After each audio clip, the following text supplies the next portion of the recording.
A história de Elon Musk que você nunca ouviu. Deixe seu like nesse vídeo, se inscreva no canal e não se esqueça de ativar as notificações para ser lembrado quando um novo vídeo for postado. Peço também para que você compartilhe esse vídeo com mais pessoas que precisam saber dessa informação. Primeiro eu pensei, talvez se a gente fizesse uma pequena missão filantrópica para Marte, algo que deixasse o público empolgado, então isso resultaria em um orçamento maior para a NASA, e aí poderíamos fazer coisas excitantes e deixar a bola rolar novamente. E isso foi por volta da época em que eu comecei a falar com Robert Zubrin e algumas outras pessoas. Então, inicialmente, a ideia era enviar uma pequena estufa para a superfície de Marte com um gel nutriente desidratado e hidratar ao pousar. E aí teríamos essa pequena estufa na superfície de Marte, e o público tende a ficar, como deveria, interessado em coisas que são precedentes e superlativas. Isso seria o mais longe que a vida teria viajado, a primeira vida em Marte. E aí você tem essa grande aplicação de um dinheiro em plantas verdes no planeta vermelho. Eu achei que isso deixaria as pessoas muito animadas. Então eu comecei a investigar o que precisaria. Eu consegui diminuir o custo da nave espacial a menos de uma dezena de milhões e consegui diminuir o custo das comunicações. Eu consegui comprimir tudo, exceto pelo custo do foguete. Os foguetes americanos eram caros demais. Algo como um Delta II custaria 60 milhões de dólares.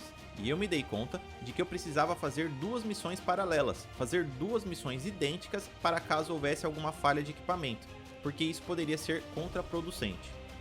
Do tipo, olha aquele idiota, ele fez aquela missão para Marte e não funcionou, e agora a gente definitivamente não deveria ir para Marte.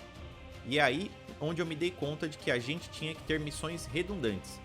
E eu simplesmente não tinha dinheiro suficiente da minha parte da venda do PayPal para realmente fazer isso. Eu não tinha dinheiro suficiente. Então, eu fui para a Rússia no final de 2001, início de 2002, para tentar comprar ICBMs. Isso é tão louco quanto parece. Então, um cara da área de internet de cerca de 30 anos chega em Moscou e quer comprar o maior ICBM de frota de foguetes na Rússia. Eu disse que eu não precisava de ogiva, eu só precisava do foguete. E eles acharam que eu era doido, mas também pensaram que eu tinha dinheiro. Então eu fui capaz de realmente negociar um acordo para a compra. E no final de tudo aquilo, eu comecei a repensar e a considerar não concluir o negócio. Eu negociei um preço, mas decidi não concluir o negócio, porque depois da minha terceira viagem para a Rússia, eu me dei conta que minha premissa original estava errada. A gente não tem falta de vontade, particularmente nos Estados Unidos. Talvez no mundo como um todo, mas particularmente não nos Estados Unidos. Não falta a vontade de explorar, nem um pouco. Na verdade, os Estados Unidos é uma destilação do espírito humano de exploração. Quase todo mundo veio para cá de algum outro lugar. Eu não poderia pedir por um grupo de pessoas mais interessado em explorar a fronteira. Mas, se as pessoas acham que não há uma forma de fazer isso, se elas não acham que há um meio, essa vontade se torna algo irrelevante. A coisa simplesmente não vai acontecer. Então, foi quando eu comecei a criar a empresa de foguetes, porque estava claro que a gente não tinha feito avanços na área de tecnologia de foguetes. E essa era a razão pela qual a gente não tinha progredido. A tecnologia de foguete estava, na verdade, piorando. Estava custando mais e mais para mandar coisas para o espaço do que havia custado no passado. Então a gente tinha uma curva de tecnologia negativa, o que é contra-intuitivo, porque estamos tão acostumados com coisas no reino do consumo eletrônico e na melhoria diária, que a gente meio que dá isso como certo, como se as coisas melhorassem automaticamente. Elas não melhoram automaticamente, elas só melhoram com esforço e recursos. Você viu o gráfico, a foto das pirâmides lá. A civilização egípcia chegou a um ponto em que eles podiam criar coisas como as grandes pirâmides de Kéops, mas então perderam sua habilidade e nunca voltaram para aquele ponto.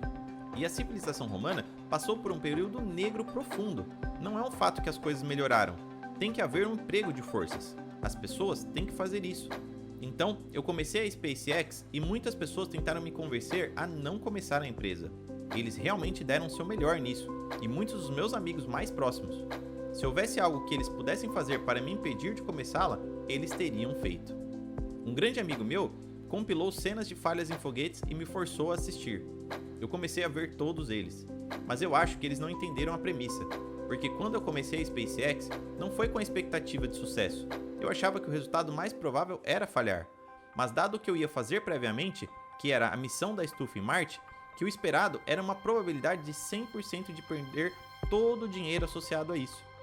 Se a empresa de foguete tinha menos de 100% de chance de perder todo o dinheiro associado a ela, então era, na verdade, um tanto menos arriscado do que o que eu estava fazendo antes. Felizmente, as coisas foram razoavelmente bem com a SpaceX.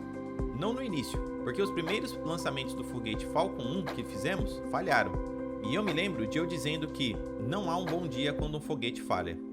Os primeiros foguetes falharam em até 60 segundos da decolagem, perto do local de lançamento.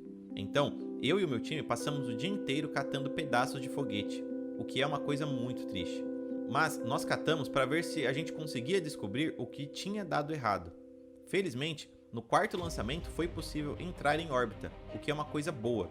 Foi bom que a gente tenha sido capaz de fazer isso, porque eu não tinha mais dinheiro. Minha esposa estava lá, ela testemunhou o terceiro e o quarto lançamento. Eu estava tão estressado no quarto lançamento que eu nem mesmo senti realmente euforia. Eu só senti alívio.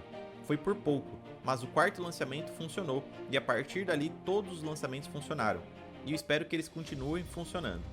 E a SpaceX se tornou muito mais forte e também levemente rentável nos últimos 4 anos, aproximadamente. E ela deve fechar positivo este ano novamente. E os foguetes agora são bem maiores. Na verdade, com 2 lançamentos pesados de Falcon, pode-se mandar pessoas de volta para a superfície da Lua. A maioria das pessoas não tem ideia da escala dos foguetes que estamos construindo. Por que não temos uma base em Marte? Isso é algo muito difícil, porque a gravidade da Terra é muito alta. É bem na cúspide da impossibilidade de algo do tipo para um foguete químico. Se você pega um foguete expansível, mesmo depois de pessoas muito inteligentes estarem usando materiais avançados e realmente se aproximando do limite de eficiência motor e tudo mais, você tipicamente vai ter 2 ou 3% de sua massa de decolagem em órbita. Isso para um foguete expansível. Agora, se você diz, nós queremos fazer ele reutilizável, nós queremos trazer ele de volta para o local de lançamento, ele vai ter que sobreviver aos rigores de reentrada. Todos os sistemas precisam ser capazes de sobreviver múltiplas ignições e fadigas térmicas. Você adiciona muita massa para quando isso acontece, e previamente, quando as pessoas tentaram fazer um sistema razoável, eles descobriram que eles iriam conseguir uma parte do caminho, para então concluir que o sucesso não era um dos resultados possíveis. No caso dos programas governamentais, ainda assim o programa ainda era continuado por um bom tempo. É engraçado, mas é verdade. Então, a questão na verdade é se perguntar se é possível criar um foguete que seja eficiente o suficiente que em uma forma expansível você possa forçar o que seria normalmente 2 ou 3% de massa para a órbita até talvez 4% de massa para a órbita. E aí, se você conseguir se tornar muito bom a respeito dos elementos reutilizáveis, talvez aquilo pode te custar 2 daqueles 4 pontos percentuais. Então, você ainda conseguiria 2% aproximadamente de sua massa lançada para a órbita. Isso é o que precisa acontecer. E para isso acontecer, você realmente precisa conseguir atingir nota máxima em todos os elementos do projeto do foguete. Cada pequena coisa. A eficiência do motor, o peso de impulso, o motor, a massa do tanque, a pressão da massa, a estrutura secundária da fiação, até mesmo o peso dos computadores e tudo importa imensamente.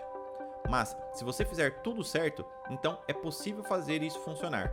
E é isso o que tem me dado esperança recentemente. Nos últimos anos, porque eu não tinha certeza se era possível, mas nos últimos anos eu me convenci de que sim, é possível. Deixe seu like, comente o que achou desse vídeo e compartilhe esse conhecimento importante com mais pessoas que precisam saber disso. Te vejo no próximo vídeo que está aparecendo aqui na sua tela.